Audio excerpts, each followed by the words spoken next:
Welcome back to episode 50, Big 50 of the Shy Sports Weekly podcast. Milestone episode, boys, and no better way to celebrate it than having on two-time recurring guest, Andy Martinez. Andy, thanks for joining the show. What's up? Thanks for having me. I like the round of applause, Kyle. I appreciate it. How does it feel to be here for the 50 burger?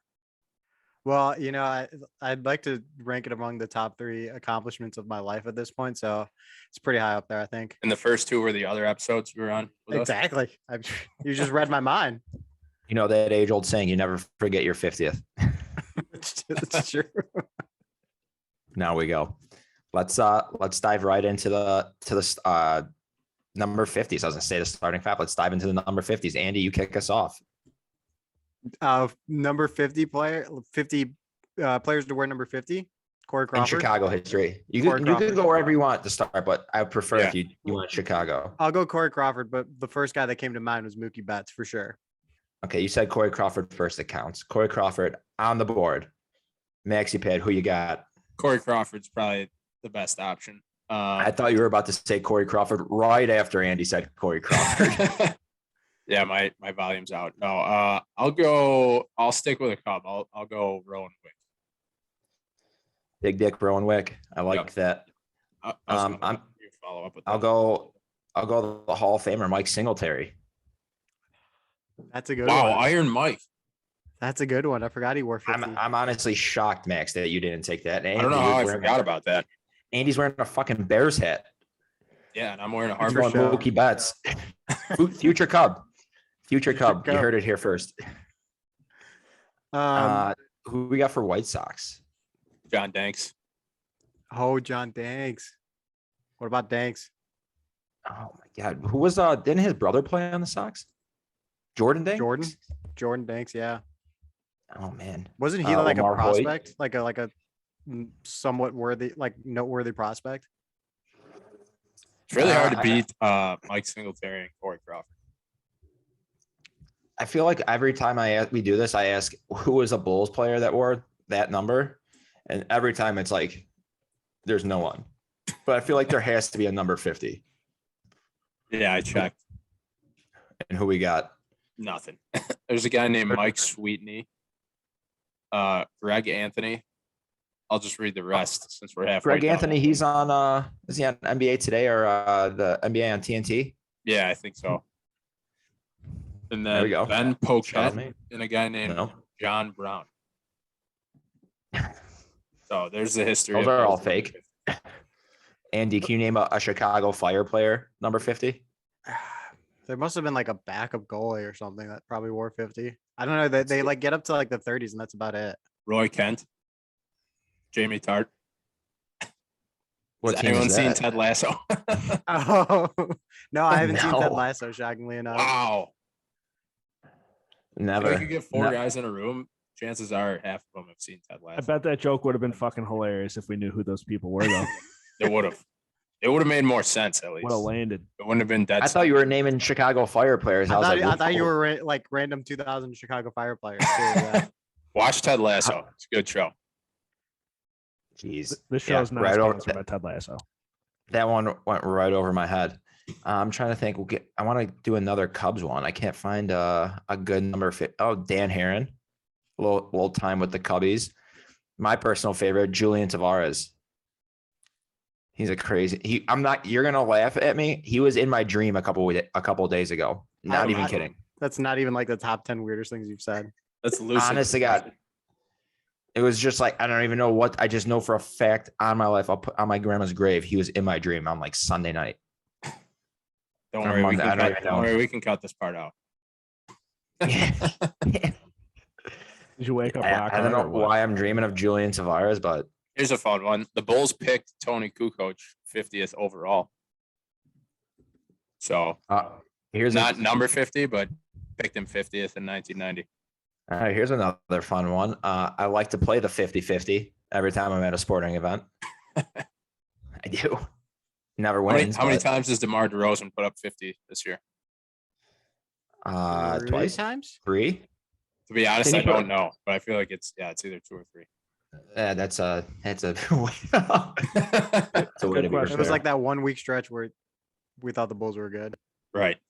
Should we You dive wanna- into the Bulls a little bit? I'm gonna say, do you want to go Bulls first? Let's do it. Let's go Bulls first. So they are the 6th seed here, playing the Bucks. Well, I mean, Andy, kick us off. What do you think overall? By the way, DeMar's only scored 50 once this year. What do you think overall? Do they have any chance of advancing there right now to win the series? They're plus 600. Do they have a chance to win a fucking game? If you're putting a plus 600 bet on them to win, I'll give you my Venmo and you can just throw away that money this way. I was actually looking at the series props. So the Bucks to win 4 games to 1 is plus 175, and the Bucks to sweep is plus 250, which I just think that's like free money. Like there's no One shot. of those. What's that? You're saying at least one of those is free money? Yeah, like Yeah. just like Yeah, I feel like best case scenario, it's a gentleman's sweep. There's One- no way it's one of going them. 6 or 7. What are the odds if it goes if it goes 6 and it's the Bucks? plus 370. Oh yeah. See, I kind of agree. I think I agree with you. I think it's gonna be. I don't even think it's gonna be a gentleman's sweep. Have the Bulls haven't beaten the Bucks this year? No, they haven't beaten the Bucks. I think since since 2017 or something like that. Since Derrick Rose hit a buzzer beater over Michael Redd in like 2012. I mean, What a turnaround of a season for the Bulls, though, in the wrong direction, unfortunately. it is actually like they in late June, or pardon me, in late January, they were the 1 seed in the East. And it's now, I mean, seriously, talk about how the mighty have fallen. Do you think the absence of Lonzo is making that big of a difference? I watched that game on, who was it? They played the Hornets on Friday. I think they gave up like 70 some points in the first half. They play no defense. Yep. It's But crazy. It's not even that. It's like even if Lonzo was there, they couldn't beat the good teams when Lonzo was there. Yeah. Like it's amazing to me that they couldn't beat any of the good teams at all this year when it's like the Kings beat a good team like a couple weeks ago. Like you would think you would just like fall into one of those games. Like you'd catch them on an off day or something. I think it's even more impressive to lose all those games against good teams. Well, I'm looking at their basketball reference page and their expected win-loss. And I don't know what this is like based off of, but their expected win-loss record was supposed to be 40-42. And their actual record is 46-36. So they're definitely overperforming for, I would say, what the analytics like them as. I think hammering maybe that Bucks sweep at, was it plus 250 you said, or Yeah. 280? 250 on DraftKings.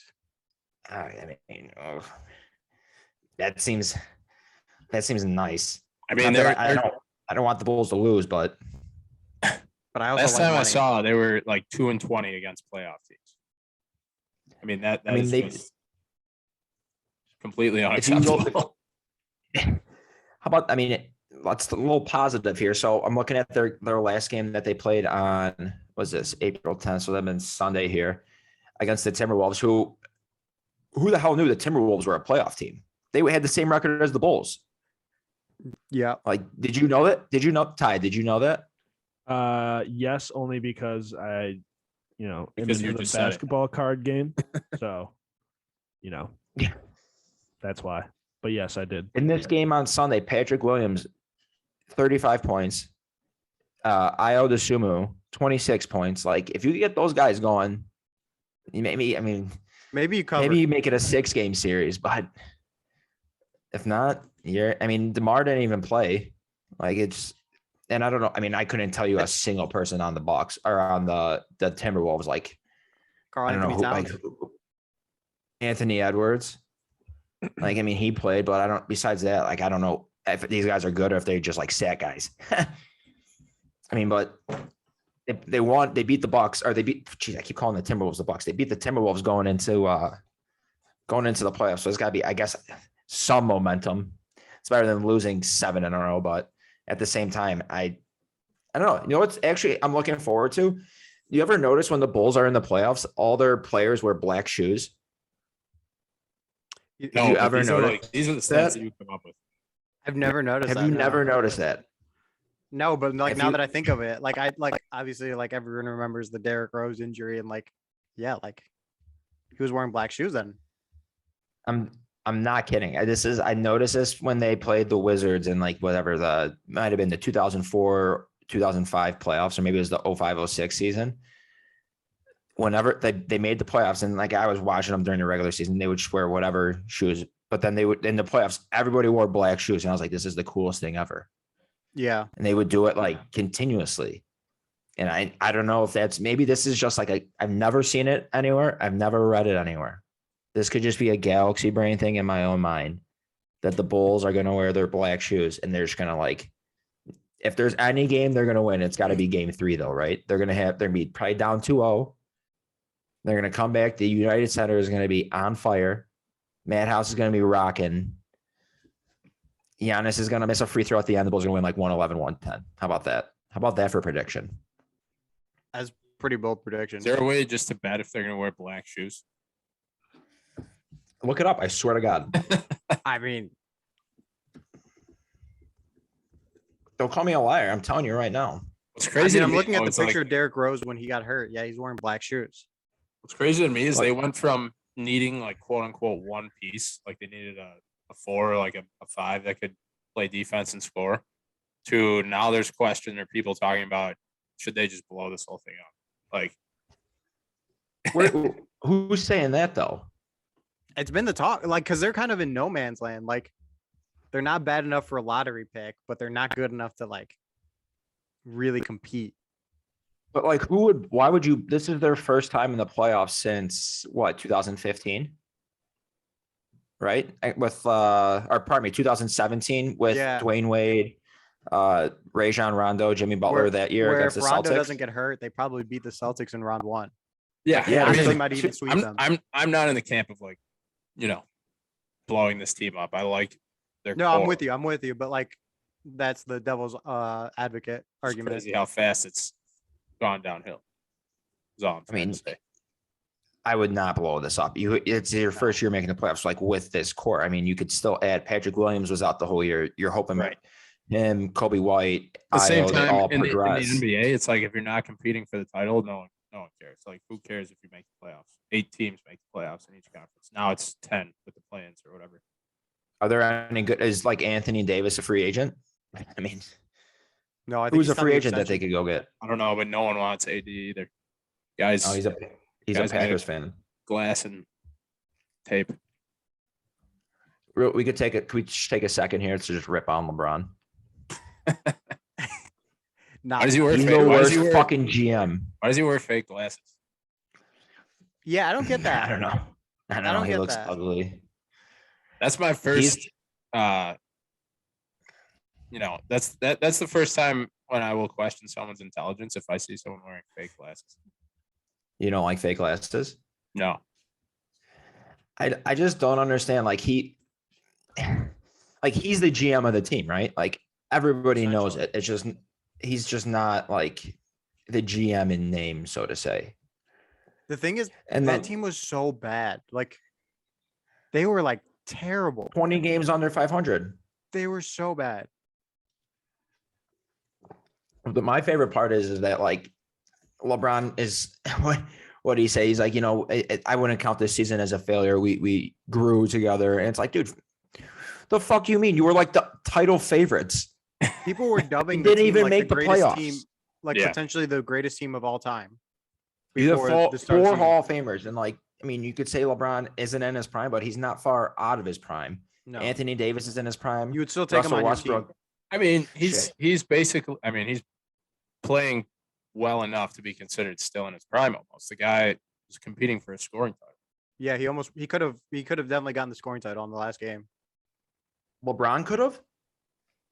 Yeah, but he chose to sit out. Like I think if he played in the last 2 games or whatever, he would have been right there.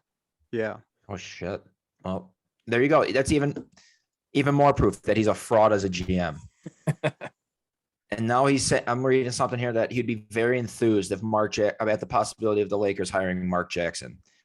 Like, didn't he pick Frank Vogel? Won a title, Vogel's then not a bad sucked for coach 2 either. years. Frank LeBron Vogel has is- some good Pacers teams. LeBron is not my Yeah. goat, and he never will be. Well, no shit. Why would LeBron outbeat anybody's GOAT? He stinks. He's 3-6 in the finals. I just, whatever. He's gonna. You know what's gonna be my nightmare? Honest to God, is if the He's Bulls better somehow. than 3-6 in the finals. Isn't he 5-6? LeBron? 4-6. How many rings does he have? He has 4, right? 5. No, isn't he 3-6? Does he have? He has 2 with the Heat. Yeah, 1 with the. Yeah, he's One got with the 4. Cavs. Maybe he's 4-6. Yeah. He's got one with the Cavs. He's got one with the Lakers, and then 2 with the. Yeah. He's been to 10 NBA finals. Wow, That's kind of insane. Good thing It's Ray Allen insane, hit but that 3. when he was ripping through the Eastern Conference was so weak. Yeah. Derrick Rose had no ACLs. He's fucking ripping and tearing over through the East. There's no one. He had no competition. He was walking to the finals every year. Yeah, it was a joke and a half. What I'm going to be my absolute nightmare is when the Bulls somehow draft Bronny, and then LeBron just comes strolling into the United Center, and he's just going to piss on my grave as he's walking through, He'll come out of retirement. walking down the Or aisle here. he'll make sure that he could play with it. That would be even worse. Remember in I mean, that's what he said. he broke my heart in 2012 when he chose or 2011 when he chose the Heat. Right, because there was a 2010. chance he was going to come to the Bulls. Well, yeah, and I thought I conspiracy theory was convinced that he was signing because he had said like before he was done with his contract, like, oh, I'm going to switch my number to number 6. And I'm like, well, yeah, because he can't wear 23 with the Bulls. Yeah. Like, Mhm. he's coming to the Bulls. They thought it was either going to be like him and Bosch or Wade and Bosch, or Yeah. even just one of them, and they got none of them. Yeah. They got Yeah. Carlos Boozer. Oh my god. Oh my god. Yo, give Do me you this remember shit. do you remember his jump shot? Like he would like The I mean, fadeaway, he had his hands behind his like head when he shot Yeah. the ball. 100% right. He was trying to wipe his ass, but like the reverse way. Literally, yeah. He was going the opposite way. Oh my god, Carlos Boozer. All right, well, before we go on to the Cub talk, let's get a couple serious predictions here. Andy, what do you got? On the Bulls, Yeah, Bucks 4 games. Bucks in 4. Max I'll go Bucks in 6. in 6. Yeah. I'll I'm go gonna have gentlemen. a little optimism. I'll go Bucks in 5. How about, and then really quick, how about your? I mean, I don't even know who's in the whole like in the playoffs even, but give us your NBA Finals champion. Who's think it's winning the- it all this year? I think it's the Bucks, right? Like, I mean, they're You're going pretty, back to they're pretty back? loaded. Oh yeah, they'll run it back, and they're pretty loaded. Ooh, I'm going to say the Suns. The Suns are they? They're the 1 seed, I think, right? Or Yeah. the 2 seed? Yep. I'm gonna go the Golden State Warriors. I don't know. All 3 very possible. Yeah, no, for sure. I mean, I don't even know what seed there is. Does Clay? Is he even playing? He's playing, Yeah, right? he's playing. Yeah. You don't get that analysis anywhere else where you make a finals prediction and then ask he if the even guy is playing. Is he playing? Because are they in the playoffs? Because if not, that's a terrible prediction. The best thing about Klay Um, Thompson is he'll get like 11 touches a game, finish with 33 points. And like 6 dribbles. Yeah, exactly. Let's check. you I'm ever going to check on the NBA title odds because I feel like the Suns have to be big favorites, to be honest. They're 8 games. It's got to be the Suns and the Bucks, right? Yeah. I mean, I would assume Maybe the so. Heat.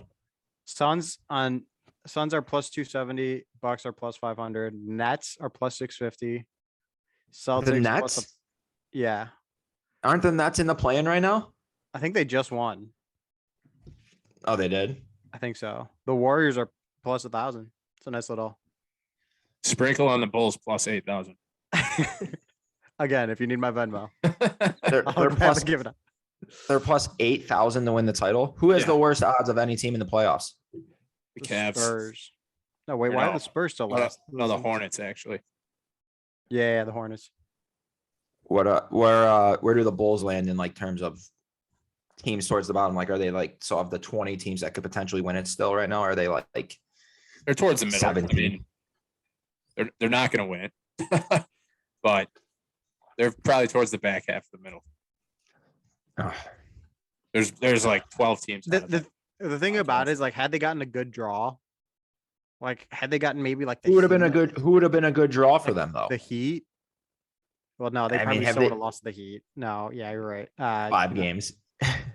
Somehow they Celtics, could have 5 gotten the games. Cavaliers. Had they gotten the Cavaliers somehow, that's a really good draw. They probably win a series. Yeah, but I guess they would have. But they also needed to beat those other teams to like They needed to beat the get good in teams to get up position. there. Yeah, you're right. You're right. So right now they're not looking too hot. I don't know, but you know who is looking hot? Seiya. I think he just hit another home run. Oh, so Andy, I know you're always watching the Cubs. I want Max's first reaction. Max, what was your first reaction when Seiya went deep the other night? And don't tell me you weren't fucking watching the game. I was fucking pumped. I was saying from the get-go when they signed him, I was like, this is a great pickup right here. Like it's really not that heavy of an investment compared to what some of the other guys around the league are getting. And you took a look at his stats was he playing in Japan? He was in Japan, right? Yep. Take a look at the stats that he had over the last couple of years. It was seriously impressive. So I was all in on the gamble on him. And so far it's paying off. Think it's sustainable? 3 home runs in 3 games? No. 3 home runs in 4 games. I mean, so right now he's the first player there's like all these little crazy nuggets with him, but first player, and I don't know if it's Cubs history, MLB history, with like 4 RBIs, 4 walks, or is it 8 RBIs, 4 walks? 8 RBIs, That's 4 it, walks. Andy. I'm trying to find it. I would say being on pace for 135 home runs is not sustainable. Oh, you don't think so? But I think maybe he could put 30 out. Just how good is it in general to have the Cubs being back? Just watching the Cubs on TV. God damn, does it feel good? I mean, You know what's incredible is like the offense. It seems like actually sustainable, right? Like when the Cubs were really solid last year at the beginning of the year, it's like, well, yeah, if Javi Baez and Chris Bryant and Anthony Rizzo and Jack Peterson keep hitting and maybe not Jack Peterson because he wasn't really hitting a ton of home runs, but like if those guys all keep hitting home runs, yeah, the Cubs are going to be good, which like clearly was never sustainable, and we saw. I think what's really incredible is going into a season not having many expectations and then winning 3 of the first 4 games.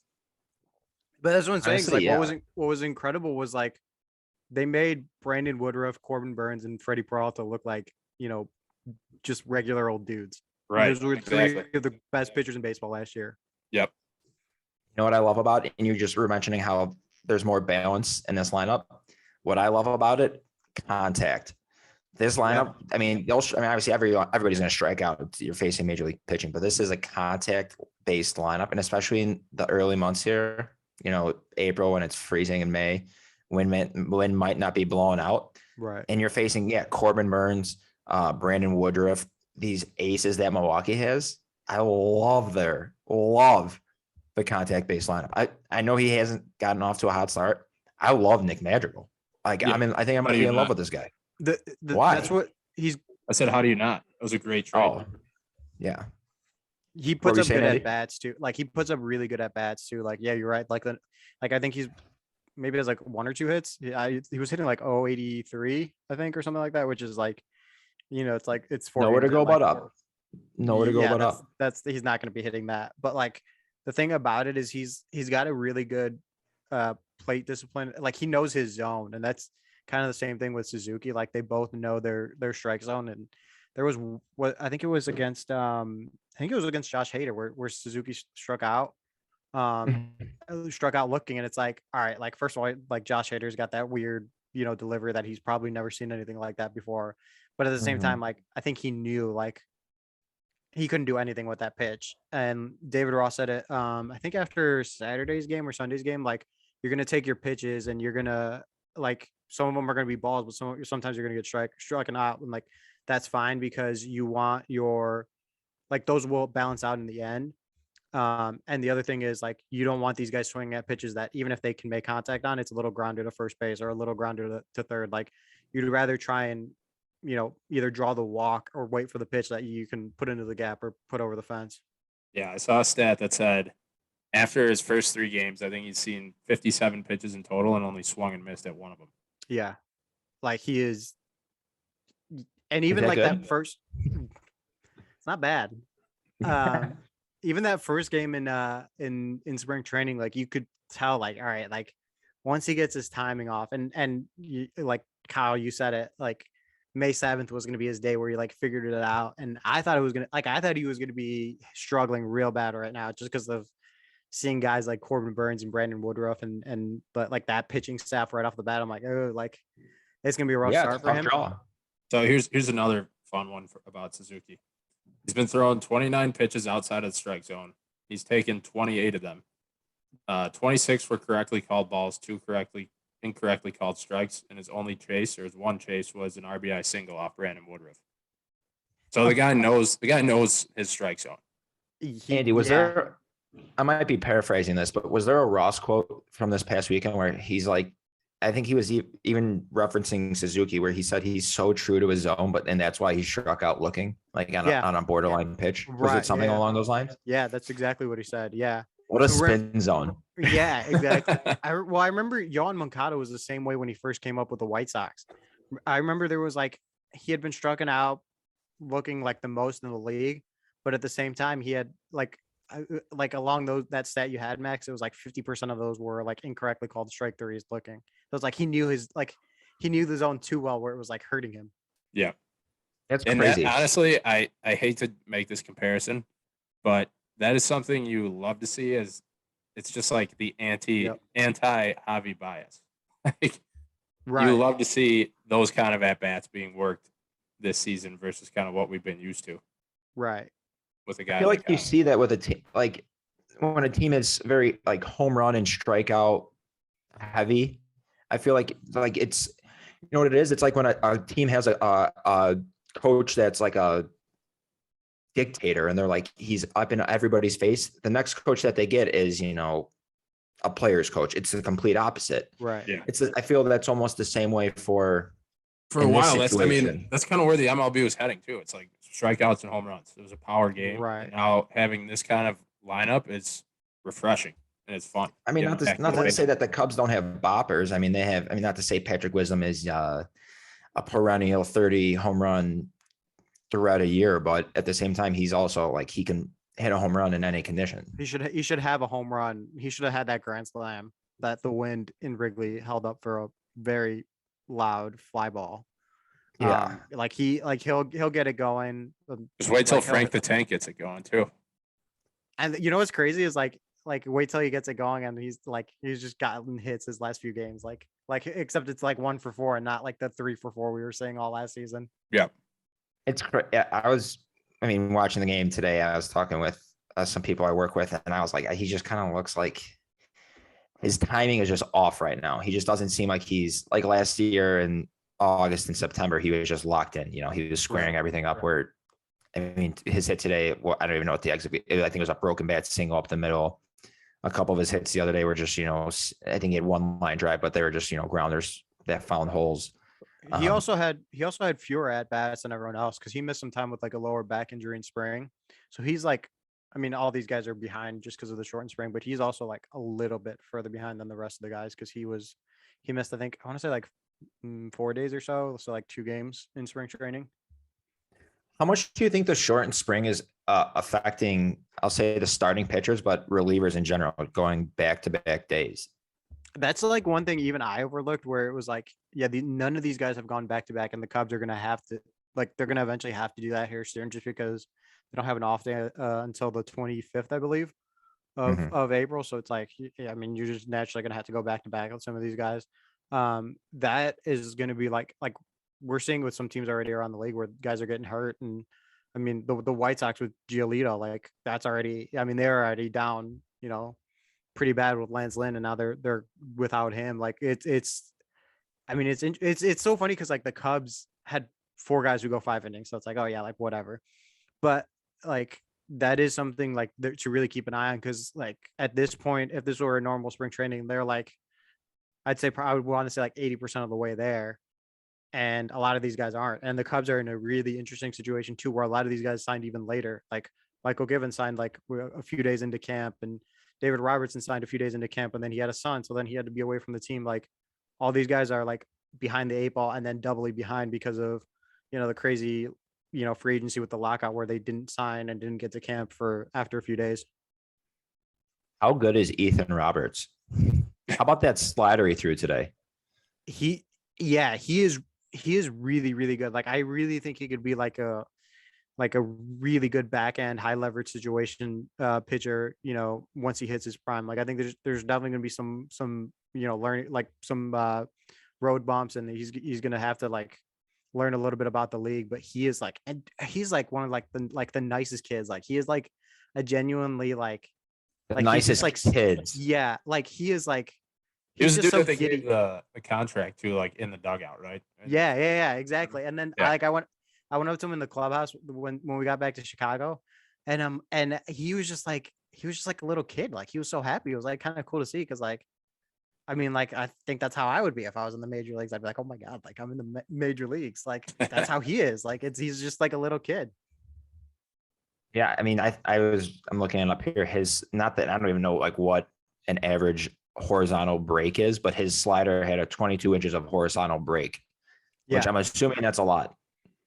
that is a ton. Yeah, that's I mean, like way across. Like if it starts on the that's right 2 hand side, feet. yeah, exactly. Like if How you're how wide is home plate? isn't it 17? That's a good 12? question. I don't know. That's a good trivia question. It's a very good. How trivia wide question. is home plate? Oh, let's see. Let's take guesses. Max guess. Foot.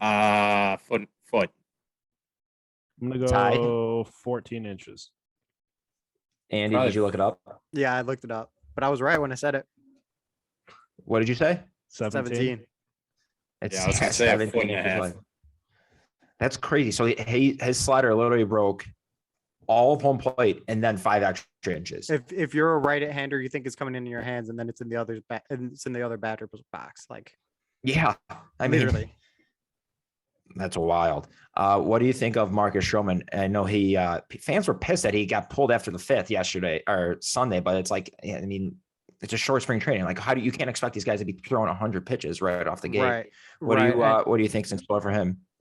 I think he's like the one thing that they got once they got Stroman, like, and I said it from like the beginning, is like they got consistency, right? Like he's gonna go 5 to 6 innings each time, and like is it gonna be like a 12 strikeout game? Probably not. Like actually, I'd be shocked if he has a 112 strikeout game all season. But it's gonna be a lot of, like we saw on Sunday, like a lot of ground balls, like a lot of soft contact, a lot of bloopers, like things like that. He's like, I think that's genuinely what he is going to bring, which like, I'm not trying to diminish what that is, because the Cubs didn't have that last year. Like Kyle Hendricks was the only guy that was going, every 5th day. And it was like, maybe we'll get 3 innings out of this guy, and maybe we'll get 2 innings out of Zach Davies. Like, you didn't know what to expect out of the starting rotation. And like, that's at the very least what they got. And in Major League Baseball, you'll gladly take that for sure. So I will say, after a season of struggles for Kyle Hendricks, it was really nice to see him like return to form, to peak Kyle Hendricks on opening day. Do you like, what are some of the things you've heard about that he's been working on in the offseason, or why he was kind of able to get back to that? And do you think it's going to stay that way?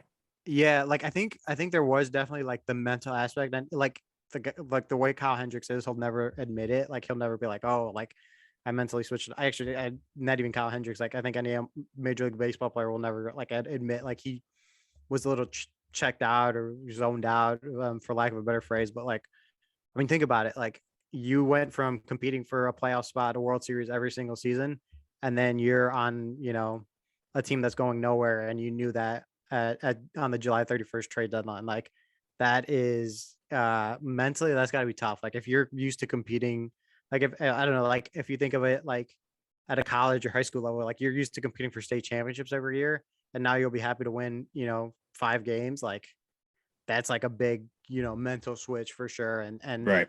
I'm sure that kind of affected him a little bit. And we just saw he was just like locked in. One thing he did say, he wanted to be more athletic in his motion. He felt like very robotic. He said in spring training, or he said last year that he felt very robotic.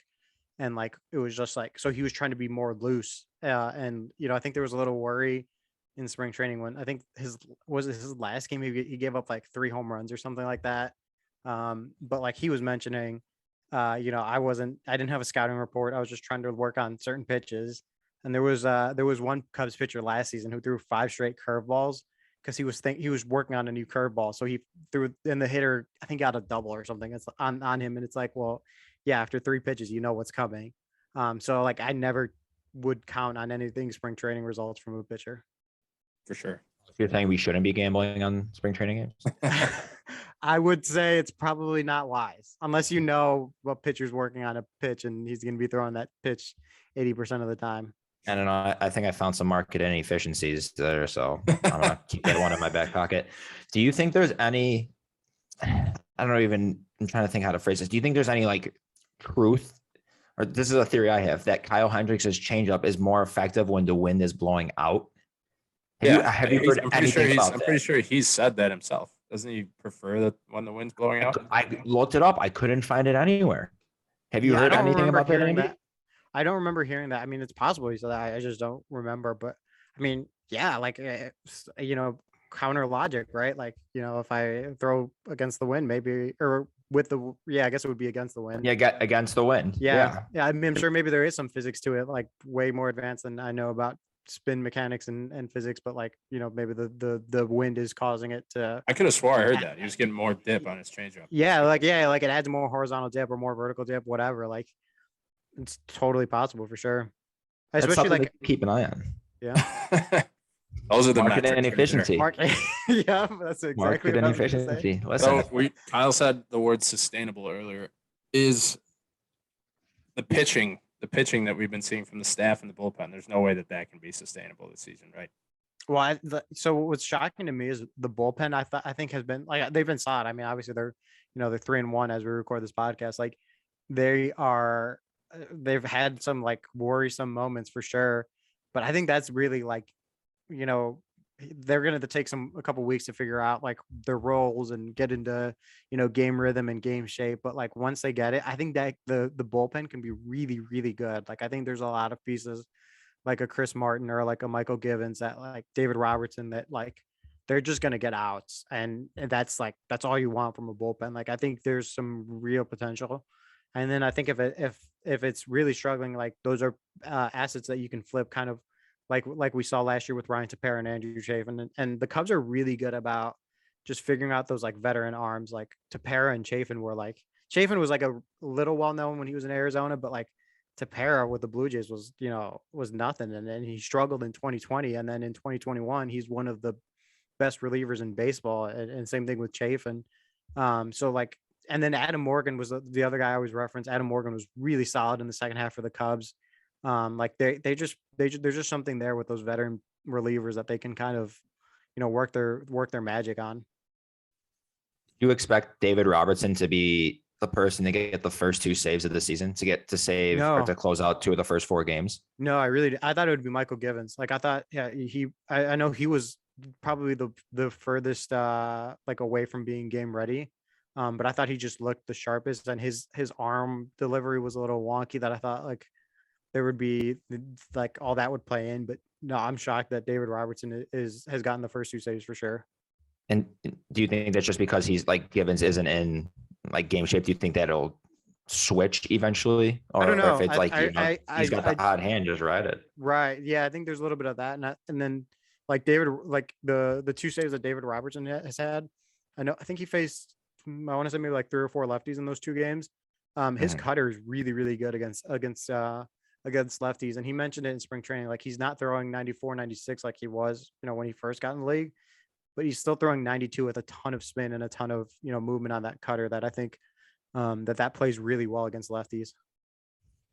So a lot of new, like, go ahead. No, go ahead. I was going to say, it's funny to think that 92 is like slow. Yeah. Like I would be so late on that. Go ahead, Max. So a lot of new faces in the locker room. Everyone wants to talk about Nico Horner, Nick Madrigal, Suzuki, Hendricks, like the household names, or like the the popular names, I guess. Who's a guy that we might be surprised by this season, or someone who you like is kind of like a dark horse player? On the offensive side, I'll definitely say Alfonso Rivas.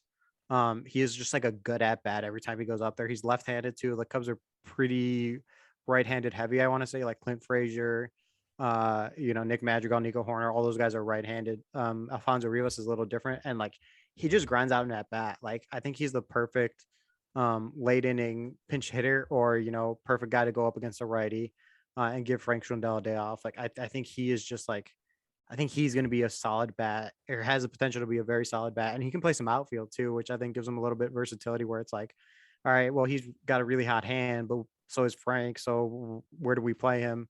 Okay, let's throw him at the DH, or let's throw him in left field or something, and give someone else a day off. Like I think that gives them some flexibility. And then on the pitching side, I I guess I would lean towards Justin Steele. Like I think we saw it late last season. I've been high on Justin Steele all spring. Like I think he really could be a really good starter for the Chicago Cubs.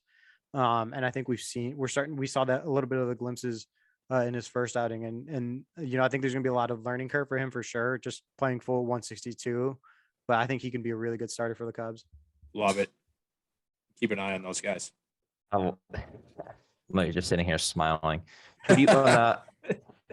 When they have to, I mean, I know one time through here, they had a couple off days, so they're just going to start with Hendricks tomorrow again. But when they have to use a fifth starter more frequently moving forward, do you think is it going to be Alec Mills, Keegan Thompson? I think combination. I think it depends what happens with Alec Mills. He threw a bullpen or a sim game, I believe Monday or Tuesday, threw 77 pitches.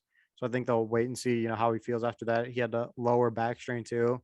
And then Wade Miley's beginning to play catch. But those two guys are probably a little further away. I guess I would go Keegan Thompson for sure. He's the guy that's stretched out the most. And I think, had he not, what did he say? Had he not misplaced his two-seam fastball, maybe he pitches, maybe he gets a 4-inning save. But since he misplaced it, they had to get some other guys in there. But I think he will be the fifth starter for sure. And I think he's going to be a really interesting arm to follow because, I think once Wade Miley and Alec Mills get healthy, those two guys will be, vying for a spot in the rotation. And then I think Keegan Thompson provides, the ability to go 2 or 3 innings. And, if you get a short outing from someone like that, that's a bridge to some of those back end bullpen arms. I know you can't say it, but we'll say it. Fucking right, Keegan Thompson. I love that guy. Yeah. I mean, it's crazy how many times the Cubs have been hit by the Brewers, but we don't have to get into that. Well, David Ross, Max, did you have Cubs count them all? Just that's what. Yeah, I know. I love that. Max, did you have anything else? Yeah, a couple more quick things. I knew Nico was good with the glove, but he is good with the glove.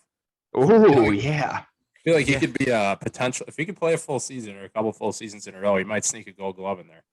I still think we'll see definitely an Andrelton Simmons, Nico Horner up the middle, which will be really good defensively.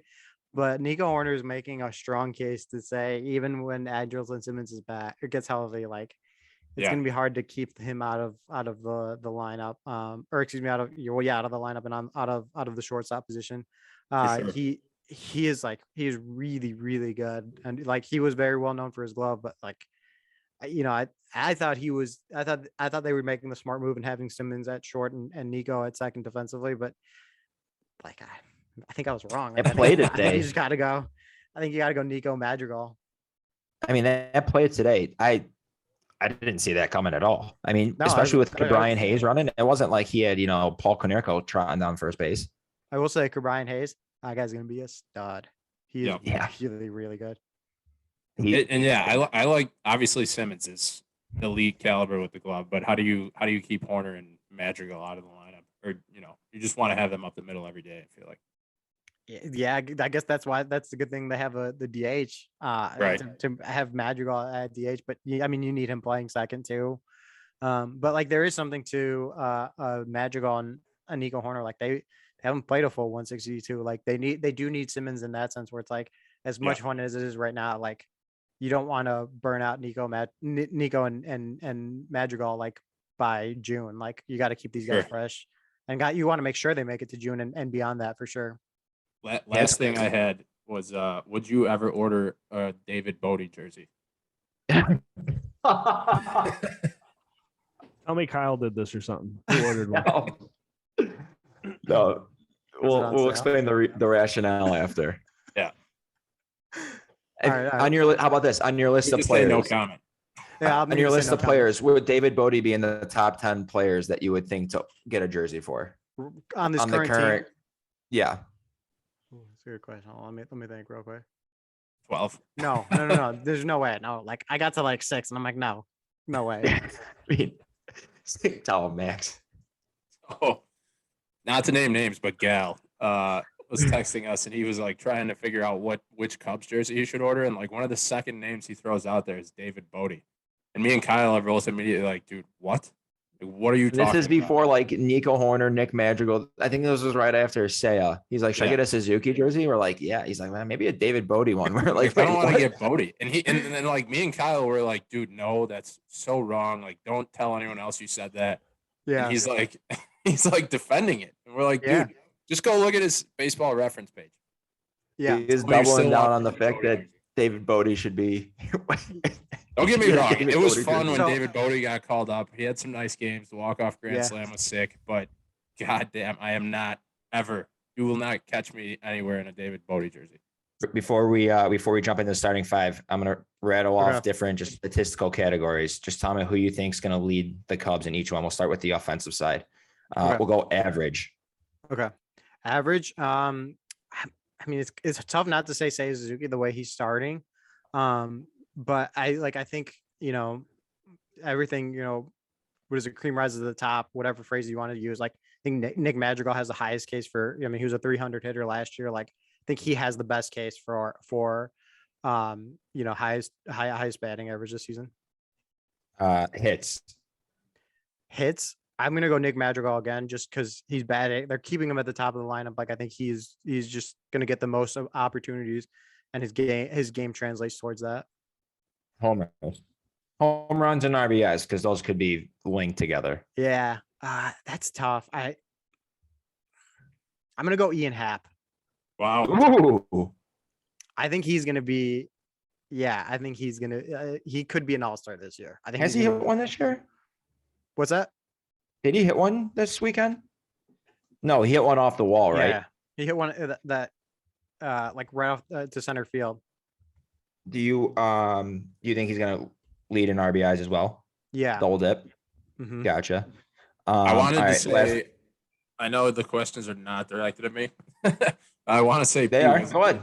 I wanted to say P. Wizzy is going to lead in home runs, but I feel like his batting average could be such a problem that he falls out of the lineup. Like, That's what I hope that doesn't happen, but that is a concern.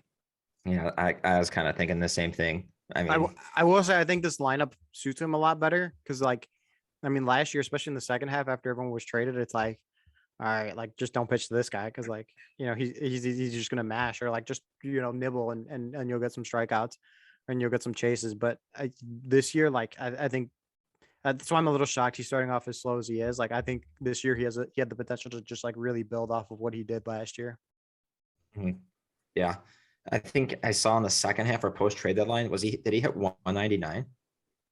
Yeah, Did it was did I read something that like yeah, it correctly? was. I mean, he really like.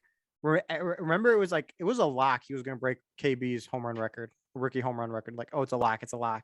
And then you're getting like into September, you're like, is he actually going to do it, or is he just going to? Is he even going to tie it? Like it got pretty sweaty there.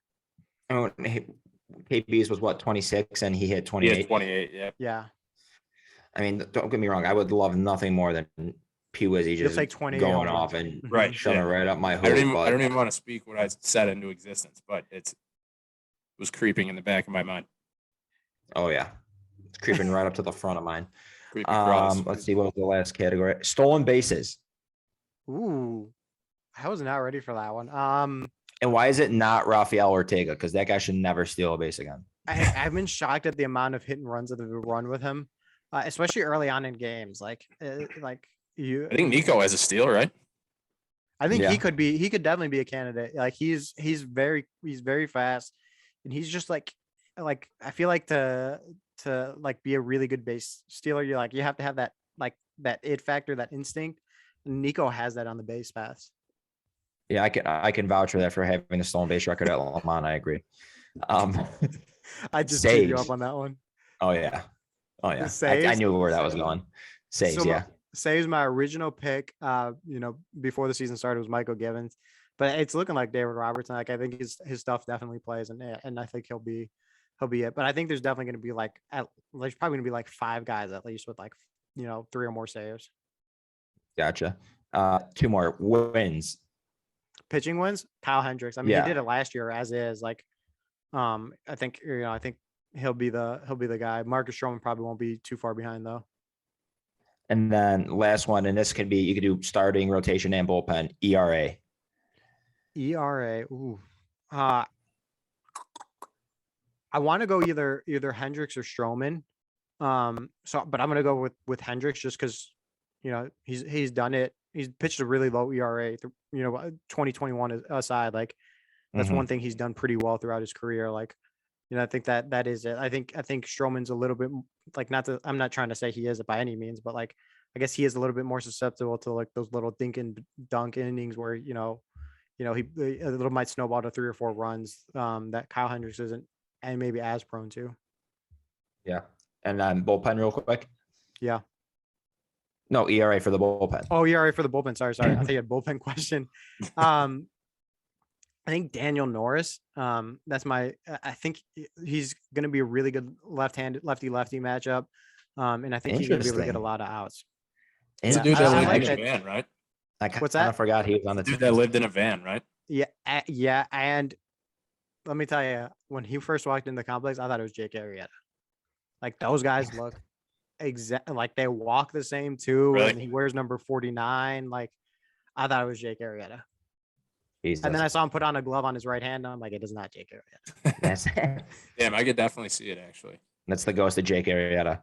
Especially from afar. If you look at his picture, it's all right, that's not. But if you step back and you just see the beard, it's I could see that. I mean, he's got I think Norris has more of I'll say an egghead and maybe a pointed beard, but especially down towards his chin. But yeah, I could see that. I don't know how you're ever going to see this, but if you ever catch him walking, how Jake Arrieta walked with his chest out, probably still does, but I don't think he changed his walking stance since he left. His posture. Yeah. I usually change mine once every 2 or 3 years. Yeah, just keep it fresh. Keep them guessing. But yeah, Daniel Norris very similar to Jake Arrieta. I love that. No, that's talk about a wild card or dark horse. Yeah, I did not expect you to say that. All right, let's jump into the starting 5. So we are doing Max. What are we doing? We are doing best locations or atmospheres to watch a Cubs game. All right, Andy, you kick this off. I'm gonna go at Wrigley Field itself. Wow, just at Wrigley Field in general. That's good, but just to counter that, or okay, more specific. Yeah, we're gonna. All right. So this is I kind of actually hope I can change this year, but I've never actually sat in the bleachers. So I felt I don't know, I felt wrong for choosing the bleachers. So I'll just say I'll just say the 200 section right under the overhang, so you got a little shade. Nice. Okay. You burn easy, huh? Very easily. And see, the light in my room's a little too bright. I'm worried I'm getting a slight sunburn. All right, Kyle, do I get to go second? No, I'm going second this time, bitch. I'm going to bleachers. I mean, the bleachers are not the best spot to watch a game, but as far as having a good time, absolutely.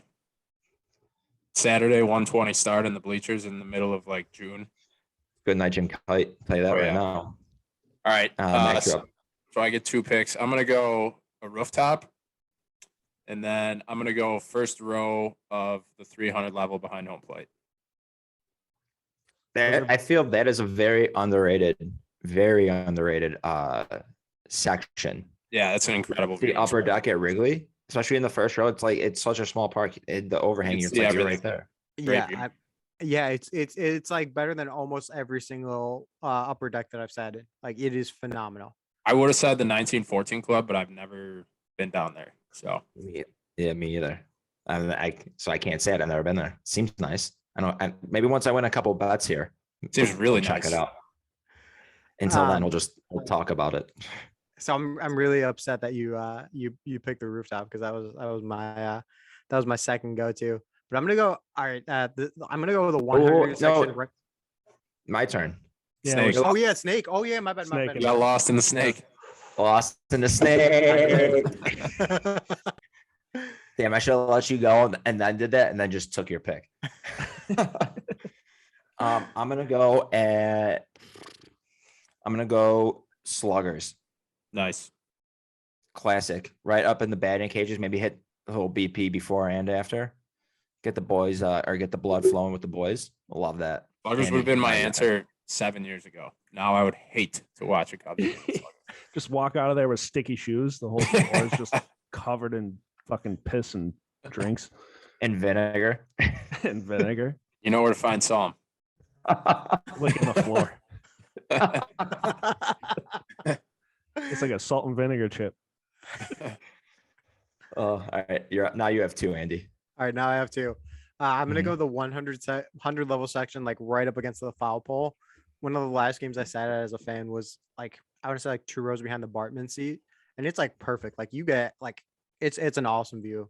Right next to the bullpen too. Yeah, the old bullpen back then. The old bullpen.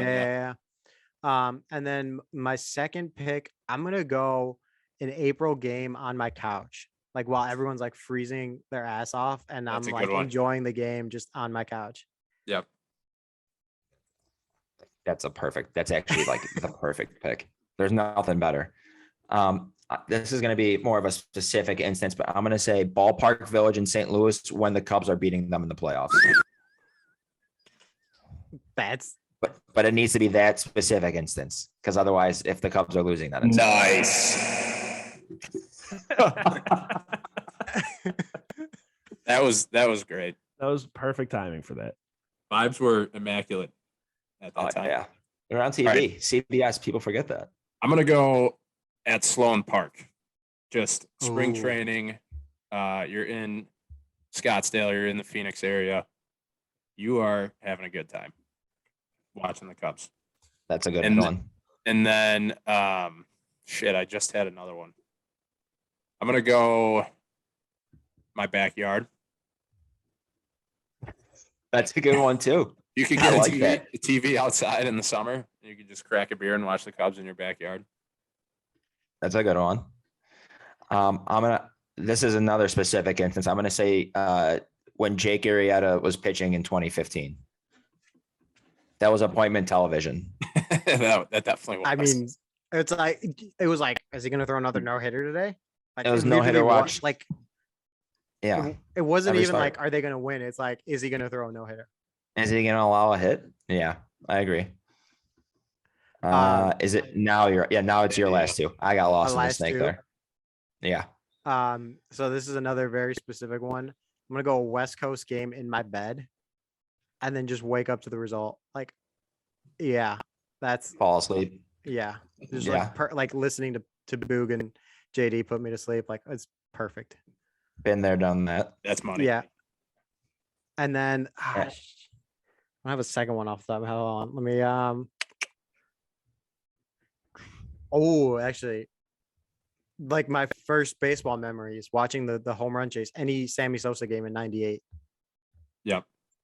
Like it's like, how many home runs is he gonna hit today? I like that. Yeah, that's a good one. My last one is gonna be when I'm hungover and need to cure the Sunday scaries. That's it. Just pop on the Marquee Network. Yes. Watch any programming. I don't care if it's a Cubs countdown of greatest second baseman with loose stools or What if it's anything. a women's ACC basketball game? I don't care. They got Cubs I stuff was on like, the if I can ticker. gamble on it, I'm in. All right. They I'm got- gonna. So They got Cubs colors on the ticker. this is the last pick, right? Yeah. This is Mr. perfect. Irrelevant. Perfect. You're gonna love this one. On a Wednesday night in Cleveland. Oh, I mean, that's wow. And end on a better one than that. You can't. That should No. win you the draft automatically. Is that like that's like better than a Tom Brady pick? You know, like picking Tom Brady in the 6th round or picking that's the last overall pick. Oh my God. I can't believe I didn't even think of that. I was worried Kyle was gonna say that, and then I heard the word hungover come out of his mouth, and I'm like, thank God. This guy. And you're like, this guy's a fucking idiot. God damn it. I didn't even think of that. I fucking picked Sluggers and I didn't even think of that. God Honorable mention, Bernie's. I like watching Cubs games at Bernie's.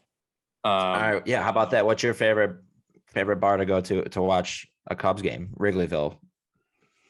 I mean, I like Sluggers just because of the batting cages. I know Old Crow is good. It's expensive, and not that anything else is not expensive, but whew, I feel like every time I go to Old Crow, it's like, here's your receipt. Can you take out a loan? So is like the what's the Budweiser Brick House? Yeah, and like Gallagher Way. Yeah. Yeah, it's a cool That's place, big but it's one. pretty steep. I've heard there's at Murphy's, there's a little rooftop up there, late night Is there? rooftop. Yeah, I've heard rumblings of it. I want to sit there. Honorable mention, at the Hawks game. Remember we watched that World Series game while we were at the Hawks game, like on the glass.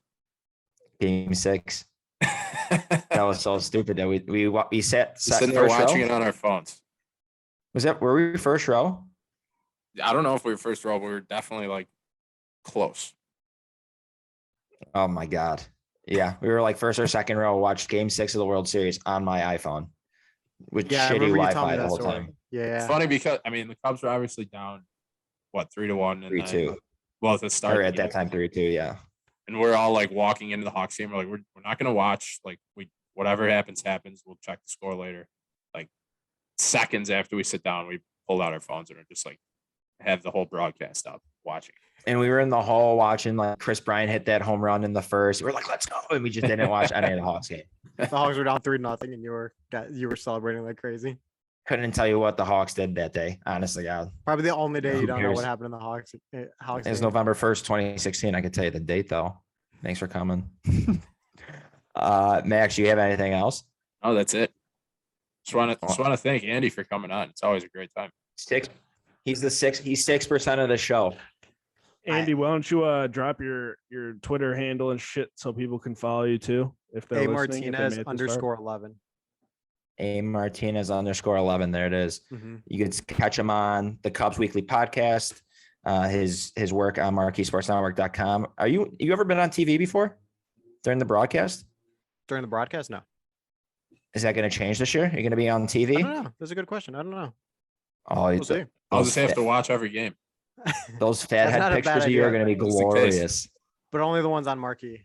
That Those- Apple TV or Peacock games, that's all right. If you skip them, that's all right. Those fathead pictures of you are going to be glorious. I cannot wait. I mean, my all right. head's already pretty fat, so. Yeah. All right, man. Thanks for coming. No, thank you guys. Go Cubs.